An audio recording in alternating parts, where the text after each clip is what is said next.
Video বানিয়ে ফেললেন, যে বিষয়টি খুবই স্পর্শকাতর। আগে এমন ভিডিও মানেই কন্টেন্ট নির্মাতাদের মাথায় পড়তো বাজ, কারণ ভিউ থাকলেও আয় অনিশ্চিত। এই জায়গাতেই এবার বদলের ইঙ্গিত দিল ইউটিউব। ভিডিও স্ট্রিমিং প্ল্যাটফর্মটি তাদের বিজ্ঞাপন নীতিমালায় আনছে পরিবর্তন।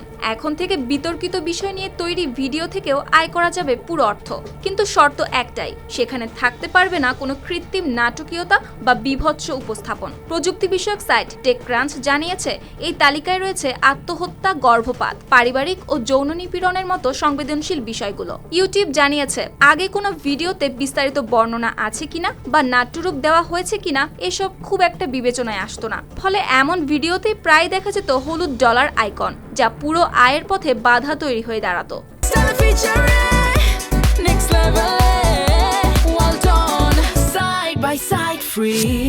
নতুন আপডেটে সেই নিয়ম কিছুটা শিথিল করা হচ্ছে, যাতে নির্মাতারা বিজ্ঞাপন থেকে আরও বেশি আয় করতে পারেন।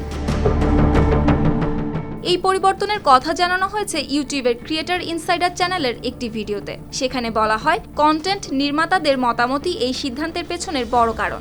অনেকেই অভিযোগ করেছিলেন, বাস্তবধর্মী বা সমসাময়িক গল্প বললেও কঠোর নীতির কারণে তাদের আয়ের পথ বন্ধ হয়ে যাচ্ছিল। এদিকে ইউটিউবের ব্যাখ্যা হলো, কোনো কন্টেন্ট পরিকল্পিত হতে পারে, আবার কেউ সহজ ভাষায় ব্যক্তিগত অভিজ্ঞতাও তুলে ধরতে পারেন। এসব ভিডিও বিজ্ঞাপনদাতাদের কাছে বিতর্কিত মনে হলেও অতিরিক্ত বিভৎস বা স্পষ্ট সহিংসতা না থাকলে সেখানে বিজ্ঞাপন দিতে তারা আগ্রহী। ফলে এমন কন্টেন্টেও বাড়ছে আয়ের সুযোগ। তবে শিশু নিপীড়ন, শিশু পাচারের কন্টেন্টে আগের মতোই নিষেধাজ্ঞা বহাল থাকবে। ইউটিউব বলছে, এটি নীতিতে ছাড় নয়, বরং বাস্তবতার সঙ্গে নিয়মকে নতুনভাবে সামঞ্জস্য করার উদ্যোগ মাত্র। শুক্তি রায়, RTV।